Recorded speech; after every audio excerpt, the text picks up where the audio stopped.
This is a brief training on how to use the myServiceApprentice iOS application. This assumes you already have the myServiceApprentice application. If you don't have it, make sure to go to the iOS App Store and search for myServiceApprentice, all one word. Again, go to the iOS App Store and search for myServiceApprentice. Download the app, open it, and then you'll see this screen. So every app user is going to have a company ID, a username, and a password. If you don't know your company ID, just contact your office and they can let you know. Your username is important to know that it's your technician username. Some users will also have an office username, which will typically be an email address. You want to make sure when you're logging in on the application that you're using a technician username or user ID. And then, of course, your password. Once you tap Login, you'll see some windows pop up on the device screen. That's the device synchronizing. Once your device finishes synchronizing, you'll see the list of whatever work order assignments have been dispatched to you. Before we get into looking at those assignments, I want to point out some other things on the screen. In the upper right-hand corner, you'll see the circular arrows. That's just to manually synchronize. There may be occasions where you want to do that, see if there are any changes on the dispatch board for you. And in the upper left, if you tap on that icon, you'll see a listing of the different screens within the application, and then at the very bottom, you'll see settings and log out. I won't go into settings or log out at this point, but just keep in mind you can get to any of the screens within the application by coming to this menu and tapping on those selections. The screen you'll see when you first log in is the work order list or work orders.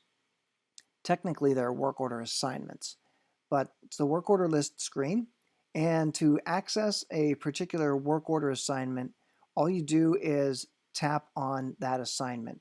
If you didn't want to be in that assignment and you want to go back to the previous screen, you can just tap on the menu and tap on work orders and go back to the list.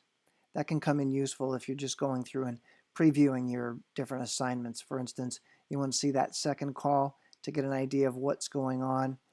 You can do that and then tap in the upper left,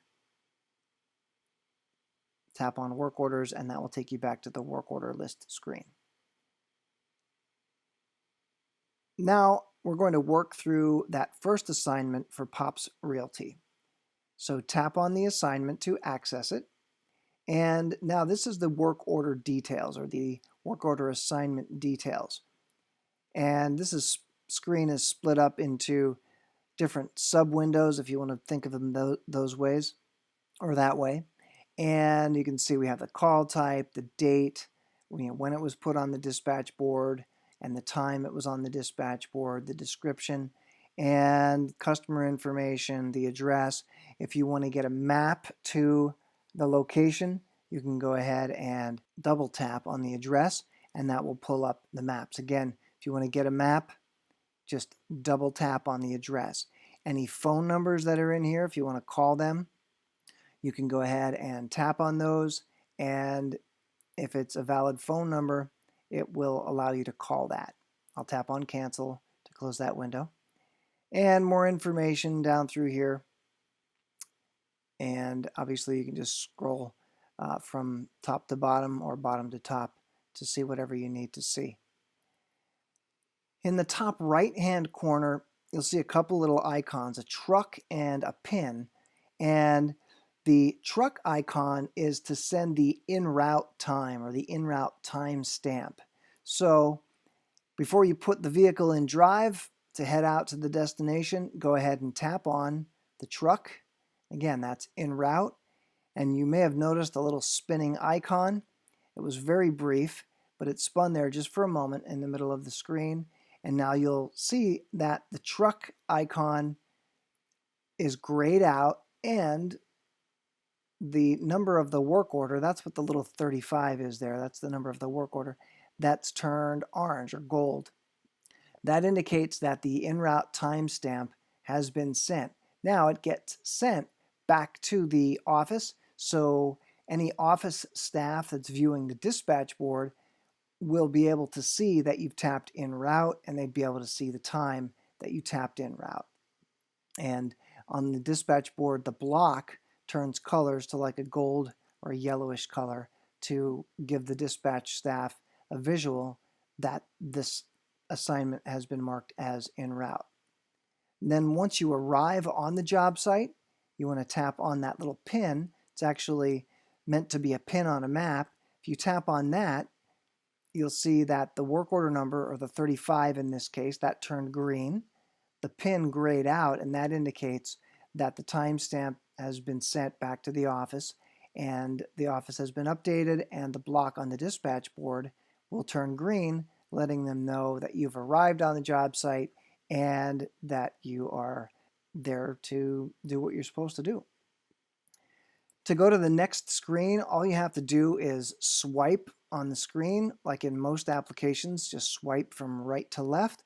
That will take you to the next screen. If you want to go to the previous screen, just swipe from left to right. So navigating between screens, while it can be done through the menu in the upper left-hand corner, it can also be done by swiping from left to right or right to left, depending on the direction you want to move. The additional details screen, this is for cases where you're doing work for certain third parties. In some cases, you will see additional details about a work order here. In a lot of cases, you won't see any information here. So if you do see information, it'll be information, additional information relating to this work order. And if you don't see anything, well, then there's nothing to be elaborated on here. So I'll swipe over to the next screen. This is service agreements, or information pertaining to a service agreement. And there is a service agreement module within myServiceApprentice. And if your company is using that, you might see additional information here about a service agreement. Again, this is similar to the previous screen. If there is no applicable information, then you're just going to see a screen like this saying that there's no service agreement associated with this work order. So I'll swipe from right to left again on the screen, and this is photos. So you can take a couple photos and attach them to the email that you send from this work order assignment. And it's pretty self-explanatory how to use this. And if you need to take any photos, just tap on the camera and you can take those photos. I'll swipe from right to left again. This is service history. So this is where you can record any notes that may pertain to this job. You can also see any previous history. So if there's been notes entered in the past on a specific job site, you'd be able to see those in the area on this screen. This particular site does not have any service history or previous service history, so you won't see it. But let's go ahead and add a note. To do that, just tap on the plus sign in the upper right-hand corner, and that'll give you an area, a white area or text area where you can tap and then enter some notes. Now I'll go ahead and enter a brief note, and notice that the spell correction automatically corrected that for me. And once you enter your note, it could be much longer than this, but I just keep this one brief. When you enter your note, make sure to tap on the save icon in the upper right-hand corner, and then that note becomes part of the service history. So what you might see here now on a call that has previous history is a list of previous service history down below with your most recent note at the very top. And notice that the note shows the date and time it was entered, the technician that entered it, and then of course the note. I always like to point out that you cannot edit any previous service history notes from this screen. However, you are able to edit the note that you are currently doing. So if you need to make a change to the note, just tap on the plus sign and that'll take you back to your note, and then you can add or edit as needed. So I'll just type add, and then when you make your change, make sure to tap the save icon and that will update your service history note. I'm going to move on to the next screen, and I just swiped from right to left, and this is the equipment list. So what you can do here is add pieces of equipment. So this might be things at the customer job site that you are working on. When you come into this screen, there may be existing pieces of equipment listed, but in this case, there is no existing equipment, so you can add something if you want to. Some customers use this screen and some don't, but I'll go ahead and add a piece of equipment so you can see what it looks like. So to add a piece of equipment, tap on the plus sign in the upper right hand corner, and then that brings up this screen with some fields for you to fill out. You can skip over the barcode screen, and then for the make, you obviously just put in the make, and then model, serial number, the location where the unit might be. Let's just say this is in the garage. And then you'll have a list of equipment types to choose from. So this is a list that is built by your office staff. If you don't see anything in this list, you'd want to contact the office and tell them that you're not seeing anything in your equipment type list. So we'll just go ahead for this example and select that. And then you have your install date, when it was installed. If you don't know it, you can set it to some date in the past or leave it as is. And the warranty start and warranty end dates, if you know those, obviously go ahead and fill those in. Then you can also make some notes here when you're first entering the equipment. Now this technically is not equipment history notes, which you'll see in just a minute, but these are notes that you would just want to enter at the time you add the piece of equipment. So maybe like if this is something that was a pretty old unit, maybe you'd want to make a note like old and in bad shape. Maybe you know a previous company that installed it or worked on it or serviced it. You could make a note like that here as well. Really, anything that comes to mind that you think might apply when you're entering this piece of equipment into the system, you'd want to enter that here. And if you want, you can go back through, double check, make sure everything's correct here. And then, of course, you want to tap the save icon in the upper right-hand corner. And now you can see we have an entry here in this equipment list. So once you have equipment in your list, you can tap on it and then add comments or equipment history. On this screen, you'll see you have the make, model, serial number, all the information that was just entered. And if you want to make a history note, just tap on comments in the lower right-hand corner. This screen is really similar to the service history screen. So what you would see here in the top portion, you'll have a field where you can enter equipment history notes. And in this bottom field, this is where you would see any previous equipment history. So I'm just going to say, or enter a note that says equipment note here. So this might be notes about what you did on this piece of equipment or what you did to it. Tap on the save icon, and then that note becomes part of the equipment history for this specific piece of equipment. To get back to the previous screen, I'll tap on the arrow in the upper left-hand corner, and then again, to get back to the previous screen, back to the equipment list, I tap the arrow again in the upper left corner. If you want to add more pieces of equipment, you could do that by tapping the plus sign, but I think that shows you what this is all about. So let's go ahead and move on to the next screen. In fact, before I do that, let's say you thought of a note that you wanted to put into service history. There's no reason you can't swipe from left to right to go back to the service history screen. Also, if you prefer, you could have gone back to or used the menu in the upper left-hand corner and use that to jump back to the service history screen or any screen you want to throughout the application. All right, so I'm going to swipe from right to left again. There's my equipment list. And then the next screen after the equipment list is sales opportunities. Now you may or may not see any categories here, but the categories that you see listed, in this case service contract, heating unit, and so forth, these are categories that will be set up by the office users.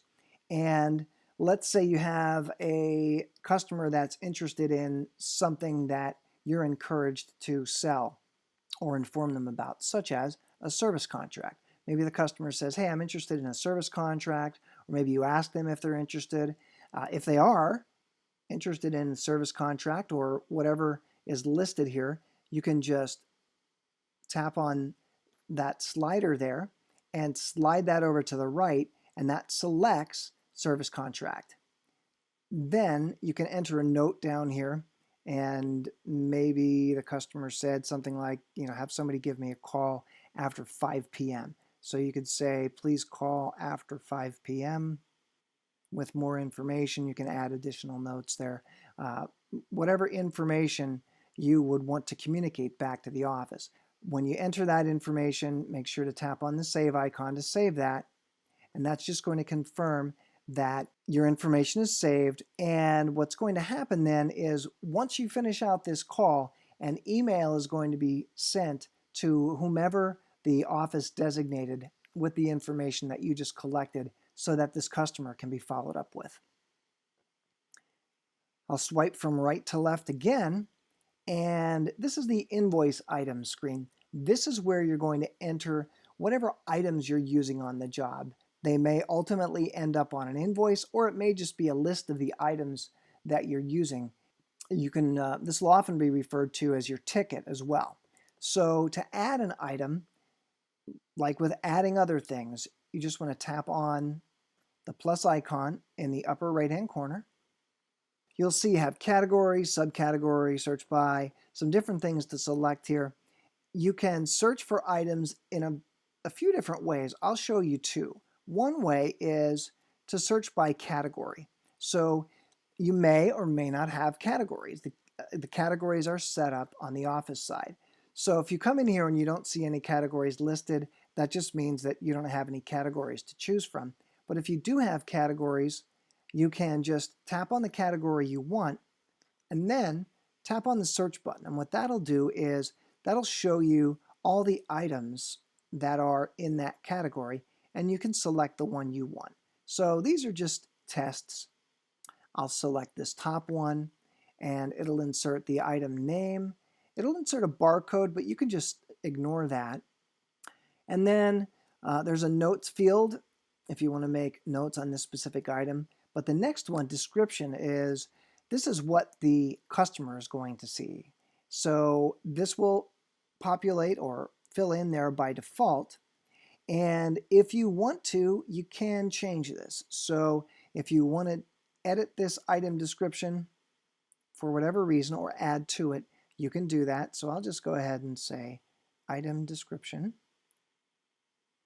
And notice how the program predicted what I was going to say. And if you want to use that word, you can just tap on the space bar and it'll fill that in. Going down a little further, you'll see the quantity. That will default to 1. You just update that to whatever quantity applies. We'll say 2. And the price will automatically populate or automatically fill in there. You can edit the price if you need to, but the default price is typically what you want, so you want to leave that in there. Then the item will also default to whether it's taxable or non-taxable. If you would need to change that for whatever reason, you can do that. But in this case, I'll just let it as is. If you ever see a little button here that says query time, you can tap on that. And what that's going to do is calculate how much time was travel time and how much time you've been on the job so far. So you can always use that. If you see it, you can use that to get an idea of how much time you've been on the job and how much time has been used for travel. And then you see your total down there. And I'll go ahead and double check, make sure everything looks good. Yep, everything looks good here. So I'll go ahead and tap on the save icon, and now that's saved. If you want to edit a particular item, just tap on the item. You could edit, say that you need to edit the quantity, you could do that. You can edit anything else here that is editable as well, like the description or the price or whether it's taxable or non-taxable. Once you make your change, make sure to tap on that save icon in the upper right-hand corner. Let me show you one other way you can search for items. In case you don't have categories, tap on the plus sign here. If you don't want to search by categories or you don't have categories, you can just type in part of the item name or even part of the item description in the search field here. So let's say I want to search for anything that has item in it. You can do that and then either tap on the search button or tap on the search icon in the upper right hand corner, and that'll find anything that has the word item in either the item name or item description. And then once you find what you want, just tap on the item there in the list, and then it's just a matter of doing what we just did a couple minutes ago and updating the quantity, price, anything else that might need updated, and then saving it. I'm just going to back out of these screens and get back to my invoice item screen with the one item that I added. That's all I want for now. So I'm going to go on to the invoice or wrap-up screen, and this is where you're going to give the call a status. So I'll tap on the status screen, so whether it's going to be complete, incomplete, on hold. You may see some slightly different statuses here in certain cases. So in particular, when you're working with some third warranty companies, you may see some different statuses here. So don't be surprised if you do see something other than complete, hold, or incomplete. In this case, I'll go ahead and tap complete. And bill now, yes or no. Typically, if you're going to be collecting for the full amount out in the field, you want to say, yes, I'm going to bill now. If you're not going to collect for the full amount, say no. Some customers use this differently. So really, you'll want to check with your company and how exactly you're using this. Some companies just say, we're always going to say bill now and leave it set at no. Some companies say it's always going to be yes. So it really depends on how your company does it. So I would suggest checking with your office staff on how you're supposed to be doing that. And I'll say this is bill now yes. So I'll leave that where it is, or put that like it is. And you want to select the tax. In some cases, I know we have customers that don't charge any tax. You will have to select something here to be something as simple as no tax. In this case, I'm going to select PA. It'll calculate that tax. I see I have a subtotal here, and then it gives me the grand total, adding the tax to the subtotal. So I have $318. If you're using our credit card processing, myServiceCC, our integrated credit card processing, this is the point at which you go ahead and tap on card. It'll prompt you there. Notice it prompted me for the amount collected, so I'm going to go ahead and enter that, say $300. Oops. Great, looks good. Tap on card again, and it's going to prompt me to attach the credit card reader. So if you're not using the credit card swiping, this is not a screen that you would want to come into. If you do come into it by accident, you can just back out of here. But if you're interested in our credit card processing, make sure to check out myServiceCC. You can also mark the customer to be billed and enter the name and address. You can select cash if you're accepting a cash payment. But I would say other than credit card, probably the most popular is accepting a check. So I'll select that and say yes, the check was received. Enter the check number here, and then the date of the check. And when that's all correct, tap on the save icon in the upper right, and now you've recorded that. Next step is to get a signature. So I just tapped on the signature field there. You want to enter the customer name. I'll just do X in this case. And then have the device, or I'm sorry, hand the device to the customer, have them sign just with their finger. If they don't like it, well, they can always clear that and they can try again. And then once the signature is acceptable, tap on the save icon in the upper right hand corner. We're almost done. If you want, you can send an email. So if you tap on that paper airplane icon in the upper right hand corner, that'll bring up your email form here. And if it does not automatically populate with the customer's email address, you can just go ahead and enter the customer's email address here. If they have more than one email address they want it sent to, you can do that. Just separate each email address by a comma. You may see something here in the CC field. If you do, just leave that in there and the copy will be sent to that email address. The subject of the email is automatically filled in. If you've taken any photos and you want those photos included in the email, then over to the right, if for whatever reason you wouldn't want the photos included with the email, you can turn that off. And then you have the choice to send either a full ticket or invoice or just a payment receipt. So if the customer doesn't want to see all the line items, or you wouldn't want them to see all the line items or things like that, you just want them to get a payment receipt, you could do that. But if they want to see everything, a full breakdown of what was done, you'd want to leave that as full ticket invoice. Once you have everything filled in, tap the paper airplane icon in the upper right, and that'll send the email. Well, in this case, I don't have an email address in there, so it's going to prompt me, letting me know that, hey, you have to have an email address in there in order for it to be sent. I'll just say OK. So again, I'm just choosing not to send an email in this case. So I'll tap the arrow in the upper left corner to back out of there. And at this point, I'm ready to go ahead and wrap up this call or finish it out. And that's what the check mark in the upper right-hand corner is for. So you tap on that. It's going to basically say, hey, you're at the point of no return here. If you say yes, that you're finished, you're not going to be able to alter anything else. So if you think of a change that you need to make, maybe another service history note, you want to go ahead and tap no and go back and make that change. But in this case, we've done everything. Everything's good. I'll tap on yes, and that's going to automatically synchronize the device with the backend server, basically meaning sending everything you just did. It's going to send that back to the office, and it's also going to look for any changes on your dispatch board. So if any assignments have been removed from your dispatch board or any have been added, your work order list is going to be updated here accordingly.